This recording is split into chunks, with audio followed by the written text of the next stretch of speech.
जनाब एक बार फिर किसी का कंधा ढूंढ रहे हैं अपनी बंदूक चलाने के लिए। अब तक उनकी व्लॉग की नैया दो लोगों ने संभाल रखी थी, एक बच्चे ने और एक मैडम ने। और इसके अलावा आप बता दीजिए कि इनके व्लॉग में और होता क्या है, और ये कभी भी अपना व्लॉग जो है अपने ऊपर नहीं बना पाते। तो इस बार ढूंढ लाए हैं एक मशहूर सिंगर, या ये कहिए कि एक उभरते हुए सिंगर को, जिनका गाना इस समय बहुत ज़्यादा मशहूर हो रहा है। अब ये समझ में नहीं आया, अगर आपने बुलाया है और वो एज ए इंट्रोडक्शन उसका देना चाहते हैं, बताना चाहते हैं, तो आप प्रॉपर जो है पॉडकास्ट करते। और प्रॉपर पॉडकास्ट करने का मतलब ये है कि कुछ क्वेश्चंस, कुछ आंसर और एक साइलेंस माहौल में।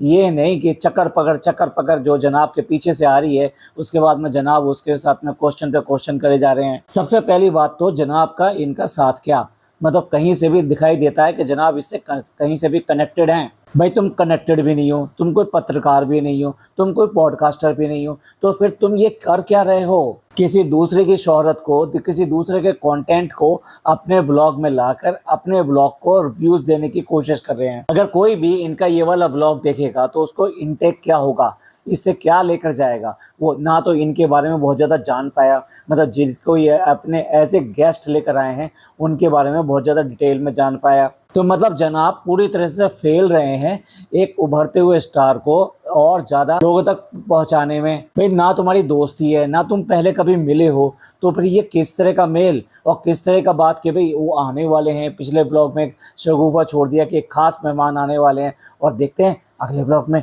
कौन आने वाला है। और यहाँ पर वो आगे उसकी फैमिली को ये कंफर्टेबल भी नहीं कर पाए अपने व्लॉग में। अगर इसे पॉडकास्ट नहीं कह सकते तो इसको एक व्लॉग भी नहीं कह सकते। भाई मान सकते हैं व्लॉग का मतलब ये होता है कि जो भी घर के अंदर चल रहा है आप दिखाओ, यानी आपके यहाँ एक गेस्ट आए हैं तो उस गेस्ट के साथ में आपने कैसे मिले हैं, क्या किया है, वो सब चीज़ें दिखाओ। लेकिन उसके लिहाज से भी देखा जाए तो जनाब यहाँ पर भी फेल है। उनकी फैमिली बिल्कुल भी फैमिलियर नहीं हो पाई इनके घर में। पहले तो अंतर ही देख लीजिए, सिवाय इसके कि वो भी एक मुस्लिम है और ये भी एक मुस्लिम है, इसके अलावा कहीं कोई सिमिलरिटी नहीं दिखाई देती। जनाब ना तो इस तरह के काम से जुड़े हुए हैं, यानी सिंगिंग या म्यूजिक इस तरह के काम से जुड़े हुए हैं, ना ही इनके साथ कभी इन्होंने काम किया है, ना ये कभी इनके दोस्त रहे हैं, ना रिश्तेदार रहे हैं। इन्होंने एज ए फ्रेंड मतलब उनको इनवाइट किया कि आ जाओ, आप हमारे घर पर आ जाओ, हम लोग खाएंगे, मस्ती करेंगे। और वो भाई भी सीधा साधा सा है, मतलब एक मिडिल क्लास फैमिली को बिलोंग करता है, बिल्कुल भी उसमें ईगो नहीं है,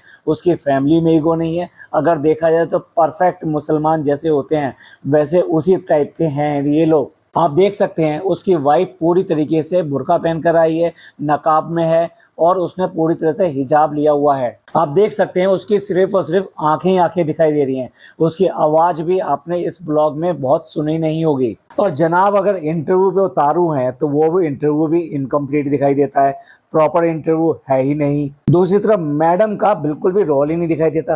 भाई अगर एक फैमिली आई है तो फैमिली मिलने आई है, तो फैमिली से फैमिली ही मिलनी चाहिए। अगर उसकी वाइफ आई है, उसके बच्चे आए हैं, उनसे फैमिलियर हो, उनसे बात करो, उनको थोड़ा सा घुलने मिलने दो। अगर इस मुलाकात को एक मुलाकात मानी जाए तो इस मुलाकात ने आगे आने वाली सभी मुलाकात को बंद कर दिया है या ख़त्म कर दिया है। कहीं से भी एक बॉन्ड नहीं बन सका दोनों फैमिली के अंदर, जिसको ये कह सके हाँ हाँ हमारी और तुम्हारी थोड़ी वेवलेंथ मैच करती है, वाइब मैच करती है, हम लोग आगे मिलेंगे, अब हम आपके घर आए हैं, आप प्लीज़ हमारे घर आइए। और मैडम तो बिल्कुल ही आउट दिखाई दी, मतलब कहीं से भी इस व्लॉग में ऐसे लगा नहीं जैसे मैडम भी हैं, क्योंकि जनाब का कोई भी व्लॉग मैडम के बिना तो बनता नहीं था। लेकिन ये वाला व्लॉग कुछ अलग था, तो मैडम ने कहीं से भी कुछ भी पार्टिसिपेट नहीं किया। ये कैसी दावत थी? बिल्कुल फैमिली बिखरी बिखरी दिखाई दे रही थी। मैडम ने अपनी तरफ से तो ये बनाया, वो बनाया, शीर कोरमा बनाया, जर्दा बनाया, बिरयानी बनाया, सॉरी बिरयानी नहीं, पुलाव बनाया। पर ये चिकन पुलाव क्या होता है? ये बिरयानी नहीं है तो और क्या है? अब ये समझ में नहीं आता कि मैडम जो ये खाना बनाती हैं, मतलब बनाने का ड्रामा करती हैं, क्योंकि उन्होंने कहा है कि मेजर पार्ट जो है ना वो प्ले करती हैं वो। और दूसरी तरफ जनाब बड़े खुश होकर दिखाते हैं, आज तो तुम खुश बहुत होगी, आज तो तुमने खाना बनाया है। मतलब अमिताभ बच्चन की तरह कह देते हैं खुश हो क्योंकि तुमने खाना बनाया है। भैया ये कहानी तुम्हारी कब तक चलेगी? कुछ लॉजिकल बात करो तो समझ में आता है। पिछले 3 महीने से हम यही कहानी सुन रहे हैं कि किचन में जाना मत जाना, जाना, मैं जाऊंगी, मैं तो जाऊंगी, मैं तो जरूर जाऊंगी, मैं खाना बनाए बिना रह नहीं सकती हूँ। दूसरी तरफ तुम्हारे जितना भी खाना है वो तुम्हारे जो हाउस हेल्प हैं वो ही सारे बनाते हैं। भाई एक बार लॉजिकली बात क्यों नहीं करते, एक बार दोनों बैठ के ये क्यों नहीं बात करते कि डॉक्टर ने क्या रिकमेंड किया है। कोई भी हॉस्पिटल हो या कहीं से भी हो और डॉक्टर भी है, वो आपको रिटिन में, ऐसे नहीं है, रिटिन में देता है डू क्या है और डोंट क्या है, क्या खाना है क्या नहीं खाना है, क्या करना है क्या नहीं करना है, ये सब चीज़ें वो डॉक्टर बहुत क्लियर कट बताता है। और अगर तुम्हें इतना ही शौक है तो तुम खुद पूछ सकते हो। अगर डॉक्टर ने नहीं भी बताया, मान लेते हैं चलिए नहीं बताया, तो आप डॉक्टर से पूछ सकते हैं कि क्या इसके लिए किचन में जाना ठीक है या नहीं है। वॉट जो स्मेल्स और ये सब जो होती हैं, फ्यूम्स होती हैं वहाँ की, वो इसके लिए फेवरेबल हैं या नहीं है, इसका इस तरह से वहाँ स्टैंडिंग रहना इस तरह से ठीक है या नहीं है। जो भी चीज़ें हैं वो आप डॉक्टर से क्लियर कीजिए। तुम अपने आप में डॉक्टर क्यों बनते हो कि तू नहीं जाएगी, वो कहती है कि मैं जाऊंगी। एक बार फाइनली एक डॉक्टर की ओपिनियन लो और उसमें अगर ये डॉक्टर ये कह रिकमेंड करता है कि नहीं किचन में नहीं जाना, तो फिर बिल्कुल नहीं जाना। भैया आप क्यों करके अपनी सेहत से खेल रहे हो। एक बार हो चुका है, फिर दोबारा हो चुका है, फिर तिबारा हो चुका है, तिबारा करना चाहते हो क्या, मतलब तीसरी बार करना चाहते हो, मतलब तुम्हारा क्या इरादा है। लोग बाग बीमारी से भागते हैं, ये बीमारी को गले लगाने के लिए दौड़ते हैं। इनको एग्जॉर्शन भी करना है, इन्हें बाहर भी जाना है, इन्हें अपने सारे काम भी करने हैं, इन्हें खट्टा मीठा मिर्च वाला तला हुआ पूरे घी के साथ में ये सारे खाने खाने भी हैं, स्ट्रीट फूड भी खाना है जैसा कि इन्होंने खाया था, ठीक है ना, वो और होटल्स वगैरह में भी खाना है। तो एक तरह से आप बिल्कुल भी उसका परहेज नहीं कर रहे हो। आपने सारे तो ये काम करने हैं, उसके बाद में फिर ये कहना हमको ये हो गया, हमारी रिपोर्ट ऐसी आई। भाई सिंपैथी लेना बंद करो। क्या मैसेज देना चाहते हो। एक तरफ तो ये हो जाता है कि मैडम बहुत स्ट्रांग है, स्ट्रांग है, स्ट्रांग है। भाई अगर स्ट्रांग है तो दोबारा कैसे हो गया। और अगर तुम स्ट्रांग नहीं हो और स्ट्रांग हो भी, तब भी आप डॉक्टर ओपिनियन के अगेंस्ट कैसे जा सकते हो। देखने वाली बात तो ये है कि रिपोर्ट बिल्कुल ओके आए। भैया लोगों को तो बल्लियों उछलना चाहिए, हमारी रिपोर्ट ओके आ गई है, बहुत अच्छी आ गई है। सबके घरों में ऐसी होता है, हाँ भाई अल्लाह का लाख लाख शुक्र है रिपोर्ट सारी ओके आ गई, चलो अब कम से कम इस बीमारी से तो पीछा छूटा और अल्लाह आगे कोई ऐसी कोई प्रॉब्लम ना आने पाए। फिर हिदायत दी जाती है, देखो परहेज कंटिन्यू करना है, ऐसा नहीं है तुम्हारी रिपोर्ट सही आ गई है तो अब तुम ऐसा करना शुरू कर दो। तो ये एक कॉमन घर में, एक आम आदमी के घर में ये सारी चीज़ें होती हैं और बीमारी से आदमी दूर भागता है, ये नहीं कि उसको गले लगाता है। तो मैं तो यही कहूँगा फाइनली फाइनली ये जो ड्रामा है ना, बच्चों की तरह लड़ना झगड़ना ये सब करना, ये बंद करें। डॉक्टर की एडवाइस लें, डॉक्टर के जो एडवाइस है वो सबको बताएं भी कि भाई किचन में जाना चाहिए या नहीं जाना चाहिए, अगर जाना चाहिए तो क्या प्रिकॉशन लेनी चाहिए, उसके अकॉर्डिंग एक्ट करें। तब समझ में आएगा कि ये लोग जो अक्लमंद हैं, पढ़े लिखे हैं और गंवार नहीं हैं इस तरीके के कि फालतू की बातें करें, अपनी अपनी मर्जी चलाएं। फिर आपको हॉस्पिटल और डॉक्टर्स के पास जाने की क्या ज़रूरत है, यहीं पे चूरन वूरन ले लिया करो और किसी ना किसी से कोई पानी घोटा हुआ या ये सब करा हुआ वो पी लिया, वो सबसे ठीक हो जाएंगे। तो फिर क्यों करके इतने बड़े बड़े हॉस्पिटल में जाते हो। और अगर जाते हो तो उन डॉक्टर्स की आपको राय मानना, उनकी एडवाइस मानना बिल्कुल कंपलसरी बन जाता है। तो चलिए ये सब बन गया। अच्छा एक चीज मेरे को समझ में नहीं आती, एक और पर्सन दिखाई देता है जिसको कि मैडम ने मिलवाया भी था हमसे, ब्लॉग में मिलवाया था। वो बंदा करता क्या रहता है, उसके पास में एक अच्छा सा कैमरा है और उसके बाद में कैमरे को स्टैंड में लगाकर वो इधर से उधर शॉट लेता रहता है। भैया वो शॉट आएंगे कहाँ, मतलब कौन सी मूवी आने वाली है, कौन सी सीरियल रिलीज होने वाला है जिसमें ये सारे सारे शूट करके एक सीरियल की तरह से आएंगे। तो जनाब तो अपने कैमरे से शूट कर रहे हैं और सारा सारा व्लॉग उसी कैमरे से आया है, तो फिर ये किसके लिए शूट हो रहा है। मैडम तो अपने व्लॉग बनाती नहीं है, और बनाती हैं तब भी मैंने वही देखा है कि वो बंदा इसी तरह से कैमरा लेके ऐसे ऐसे घूमता है। ये चक्कर क्या है ये समझ में नहीं आया। और जनाब की तो ये हालत हो गई है कि उन्हें कोई कंटेंट मिल नहीं रहा। जब कंटेंट नहीं मिल रहा तो बच्चे को छोड़कर अब वो एक मशहूर फिल्म का गाने को, मतलब पहले इन्होंने क्या कहा कि भाई धुरंधर फिल्म के जो है हमारे यहाँ कुछ स्टार कास्ट आ रही है, और उसके बाद में क्या हुआ कि वो जो आए वो सिंगर आए। मैं ये नहीं कह रहा कि वो सिंगर उस फिल्म के लिए इसके सुपरस्टार नहीं है, क्योंकि उन्होंने जो गाना गाया है वो वाकई में बहुत ही खूबसूरत गाया है। और जिस तरह से वो सरगम गाते हैं उससे पता लगता है कि उनकी आवाज़ कितनी प्यारी है और उनकी आवाज़ में कितनी वेरिएशंस हैं। यही एक अच्छे गायक की निशानी होती है। और उसके साथ साथ एक हम्बल होना एक बहुत ही अच्छी निशानी है। इस्लाम में जैसा बताया गया है कि आप चाहे ऊपर कितने भी चढ़ते चले जाएं, लेकिन आपको अपनी हम्बलनेस, अपनी ये सब चीज़ें नहीं छोड़नी है।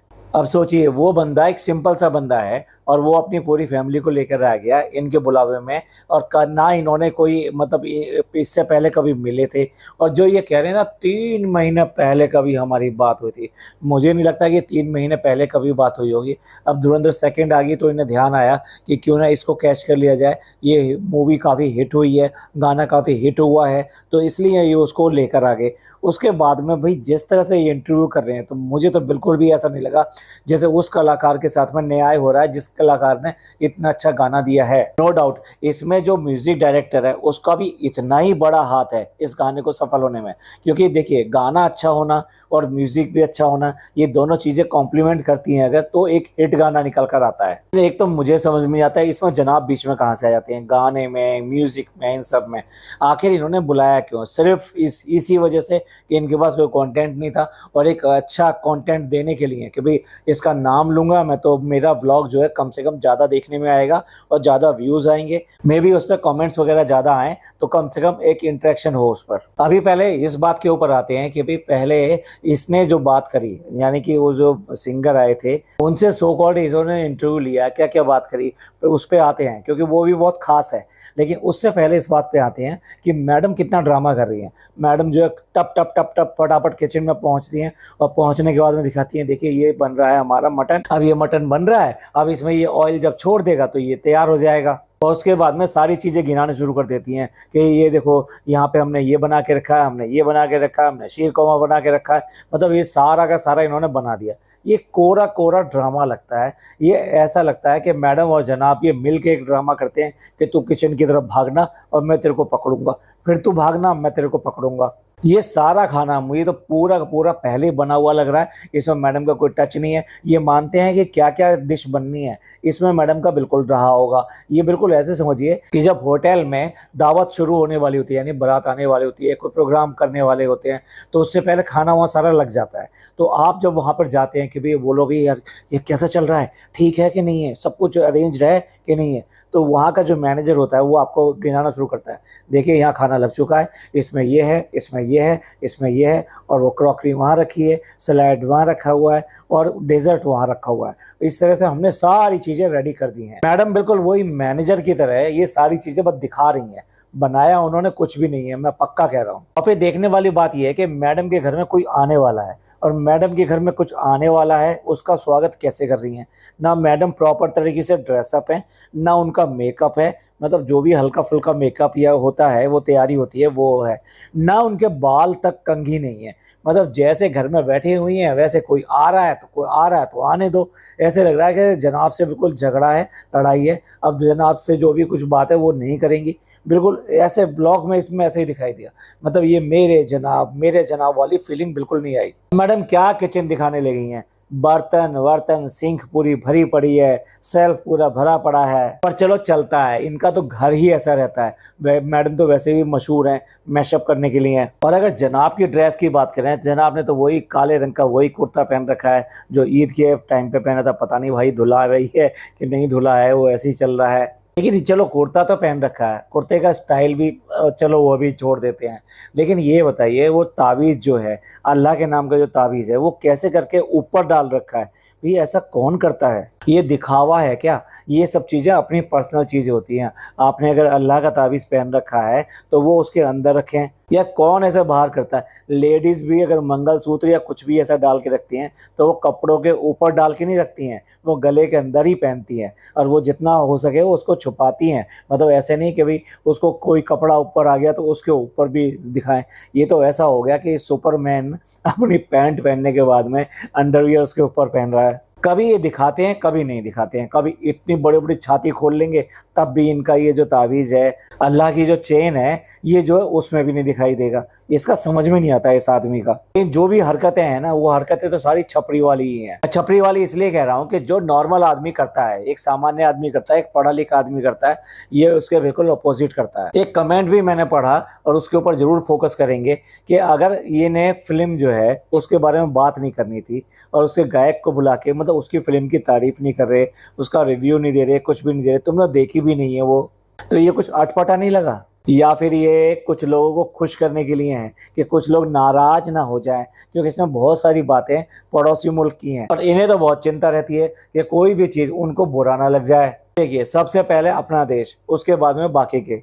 भाई किसी की अगर आप बेइज्जती या बुरा उसको नहीं कहना चाहते, लेकिन अपना देश तो उससे ऊपर है कि नहीं है। अब इस व्लॉग में बच्चे ने दोनों बार जो है इनके अच्छा खासा पचका किया। जैसे ही जनाब को पता लगा कि भाई ये फैमिली जो है ना राजस्थान से बिलोंग करती है, बीकानेर से बिलोंग करती है, वैसे जनाब को याद आ गया, खंबा खड़ी याद आ गया कि हम खेमसर गए थे तो वहाँ पे जो है सब लोग खंबा खड़ी कर रहे थे, तो बच्चे को भी हमने सिखाया था क्या बोलते हैं, अंकल को क्या बोलते हैं। पर बच्चे की तो मेमोरी है भाई, भूल जाता है, ये सब चीज़ें कहाँ याद रहती हैं। उससे कहते हैं अंकल ने क्या कहा था, खेमसर हम गए थे, उसे याद भी होगा कि खेमसर कौन सी जगह थी, उसके लिए सब चीज़ें एक जैसी हैं। पर नहीं, मुझे लगता है यहाँ हम मिस्टेक पे, जब मैडम पुरानी पुरानी बातें बच्चों की याद करके दिखा सकती हैं। देखो तब आए थे, तब इसको याद है, ये भी याद है। आपको याद होगा ना, अभी कुछ दिन पहले एक व्लॉग आया था जिसमें ये ईश्वर कलेक्शन के ऊपर गए थे और ईश्वर कलेक्शन में ना जाने कब से नहीं गए, मतलब जी जब ये बच्चा चल भी नहीं पाता था, ठीक है ना, तब शायद हो सकता है ये तब गए हों या उसके होने से पहले गए थे। उसके बाद में भी मैडम उसे याद दिला रही थी, इसे सब कुछ याद है, यहाँ छुप के खेलता था, वहाँ छुप के खेलता था, ये इसको सारी चीज़ याद है। भाई अब कैसे भूल गया वो? अब आप बताओ, वो मेमोरी आपकी जो थी वो सही थी बच्चे की, या ये वाली मेमोरी सही है कि बच्चे को कुछ याद ही नहीं है कि खेमसर में क्या हुआ था? ये कुछ भी व्लॉग में कुछ भी बोलते हैं कि ये इसको तो तब की बात याद है, सन 57 की बात याद है, जब ये पेट में था तब की बात याद है।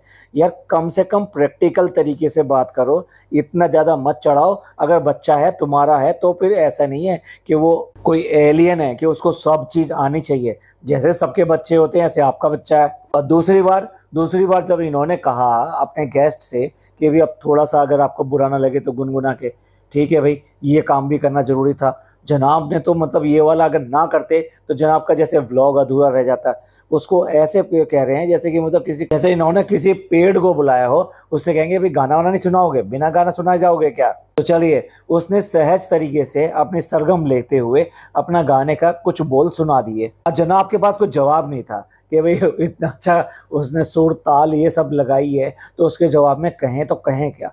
बस उन्हें क्या सूझा, उनके घर में एक और सिंगर है, क्योंकि चलो अगर तुमने गाना गाया है तो हम भी अपने सिंगर को पेश करेंगे। और बच्चे को बुला के फिर दोबारा शुरू हो गए कि वो गिटार ला के अपना वो गाना सुनाना।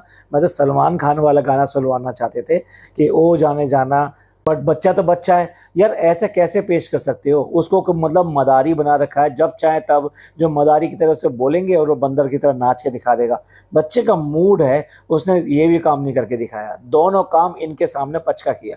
तीसरी बार जब वो दूध की बात हुई, शहद दूध पीने की बात हुई, वो खेमसर का दूध याद कर रहा है। कमाल है यार, खेमसर का दूध उसे याद आ गया, लेकिन उसे ये याद नहीं आया कि खेमसर में कहते क्या थे। तो झूठ तो कम ही बोला जाए तो ज़्यादा अच्छा है। उसे दूध पीना था, इन्होंने उसको खेमसर से जोड़ दिया कि वो खेमसर में जो दूध पिया था वैसा वाला दूध। अरे भाई तुम दूध उसको, ये बच्चे को ये देख के कि बच्चा ऐसे वाला दूध पसंद करता था, तुम बाहर से ले आए। ऐसा नहीं है कि उसने मांगा था तो इसलिए लेकर आए, अब वो बाहर से ले आए। अब वो बार बार कह रहा है मुझे पिलाओ मुझे पिलाओ मुझे पिलाओ, तो उसे पिलाने को तैयार नहीं है। उससे ऐसा लगता है जैसे दूध नहीं दे रहे, उसको निचोड़ लेना चाहते हैं कि दूध के बहाने तुम मुझे को ये पहले सब करके दिखा, उसके बाद में मैं तेरे को दूध पिलाऊंगा। भाई आप सब लोगों से कह रहा हूँ मैं, अगर आप बच्चे की इतनी ज़्यादा तारीफ करते हो तो इस बात पे जनाब के लिए 4 बातें भी सुना देना। अब देखिए, इन्होंने जनाब ने अपना परिचय क्या ही दिया होगा, अपना परिचय यही दिया होगा कि मैंने भी कुछ सीरियल्स वगैरह में काम किया है और मेरी वाइफ ने इतना नाम कमाया है, उसने बिग बॉस में ट्रॉफी जीती है, उसने ये किया है, उसने वो किया है, और आज की डेट में हम बहुत बड़े व्लॉगर बन गए हैं, हमारे व्लॉग्स आते हैं, लोग हमें पसंद करते हैं। जनाब की और इसकी उम्र में इतना ज़्यादा फ़र्क है कि शायद दुगना ना सही लेकिन 1.5 गुना कम से कम फ़र्क है। तो क्या ही कहे वो, कैसे उसे कहाँ से याद होगा कि कौन सा सीरियल था मैडम का, कौन सा सीरियल जनाब का था, उसमें उन्होंने क्या किया होगा। तो उन्हें बस एक ही बात रह जाती है बोलने के लिए कि आपके व्लॉग्स पसंद करते हैं, हम लोग आपके व्लॉग्स देखते हैं। अब ये इतना कटसी है कि अगर आपका कोई गेस्ट आया हुआ है तो आपके बारे में क्या कहे। इन 3 चीज़ों में देखो, उसने ना मैडम की तारीफ़ करी, ना मैडम की एक्टिंग की तारीफ़ करी, ना मैडम के सीरियल की तारीफ़ करी। जो सबसे ज़्यादा मशहूर मशहूर हैं और जनाब जनाब तो कहीं ला ही नहीं करते। जनाब के सीरियल कौन कौन सा आया था वो लोगों को आज की डेट में याद भी नहीं होगा। रह दे के सिर्फ और सिर्फ व्लॉगिंग रह जाती है। तो अब उन्हें कुछ तो कहना है कि भाई हम यहाँ पर आए हैं तो आपके व्लॉग्स हम देखते हैं, ये सारे लोग देखते हैं, लेकिन किसी ने भी व्लॉग के बारे में, व्लॉग के कलाकारों के बारे में बिल्कुल बात नहीं करी। इनके व्लॉग में कौन कौन आता है, कौन कौन नहीं आता है। नॉर्मली जब आप किसी के व्लॉग पसंद करते हो तो डेफिनेटली उसमें कई सारे कैरेक्टर आपके फेवरेट कैरेक्टर बन जाते हैं और किसी किसी कैरेक्टर से आप अटैच भी हो जाते हो। तो कोई ना कोई कैरेक्टर का तो नाम लिया जाता है ना भाई, कि ये वाला कैरेक्टर हमें बहुत अच्छा लगा, हमें ये आपके व्लॉग में ये इसको देखना बहुत अच्छा लगता है, इस बच्चे को देखना बहुत अच्छा लगता है। तो ये एक फॉर्मेलिटी थी। और जनाब ने भी इनका सो कॉल्ड इंटरव्यू लेने से पहले कोई होमवर्क नहीं किया हुआ कि इन्होंने क्या क्या किया है, कैसे आए हैं, क्या इनकी यात्रा रही है, कोई नहीं। देखिए एज ए मेजबान, मतलब आपने किसी गेस्ट को बुलाया अपने घर पे, अब आप उनके सामने बैठे हुए हो, चेयर लेके सोफे पे बैठे हुए हो, तो आपका जो बॉडी लैंग्वेज है, आपका जो बॉडी का पोस्चर है, वो इस बात को दिखाता है कि आप उनसे किस तरह रिएक्ट कर रहे हो। अपने आप को बहुत ही सुपीरियर तरीके से, मतलब एक रिलैक्स होकर बैठना होता है। वो बंदा भी तो बैठा हुआ है सामने, बिल्कुल पूरी फैमिली रिलैक्स होकर बैठी हुई है, लेकिन ये भाई एक पैर के ऊपर पैर चढ़ा के दोनों हाथों को अपने जो घुटने हैं उस पे लाके जोड़ के, ये दिखाता है एटीट्यूड, दिखाता है। ये बॉडी लैंग्वेज आपको एटीट्यूड की शो करता है और ऐसा शो करता है जैसे आप उसको ये दिखाने की कोशिश कर रहे हो कि हम तुमसे बहुत ऊपर हैं। जनाब कुछ ना स्टैंडर्ड डायलॉग जो इस तरह के बोले जाते हैं उन्हीं से शुरुआत करते हैं कि देखो भाई वैसे तो सब लोग मेहनत करते हैं, लेकिन हर एक किसी का एक वक्त होता है, एक वक्त आता है, एक वक्त आता है।